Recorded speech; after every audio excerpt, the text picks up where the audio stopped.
Guerrilla army chief Badse Sukka alias దేవాతో పాటు మరో 20 మంది మావోయిస్టులు రాష్ట్ర డీజీపీ శివధర్ రెడ్డి ముందు లొంగిపోయారు.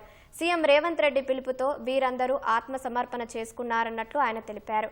కేంద్ర ప్రభుత్వం చేపట్టిన కగార్ ఆపరేషన్లో ఇది అతిపెద్ద ఆయుధ లొంగుబాటుగా డీజీపీ చెప్పుకొచ్చారు. రాష్ట్రానికి చెందిన రాజిరెడ్డి దంపతులు ఇరువురు సైతం లొంగిపోయిన వారిలో ఉన్నట్లు తెలిపారు. 48 మౌంటెడ్ ఎల్ఎంజీ ఆయుధాలతో పాటు 20 లక్షల రూపాయలు స్వాధీనం చేసుకున్నామన్నారు. 21 అక్టోబర్ 2025 నాడు పోలీసు అమర వీరుల స్మృతి దినం సందర్భంగా గౌరవ తెలంగాణ ముఖ్యమంత్రి రేవంత్ రెడ్డి గారు ఇచ్చినటువంటి పిలుపును అందుకొని తెలంగాణలో వీళ్ళు ఆత్మసమర్పణ చేసుకున్నారు.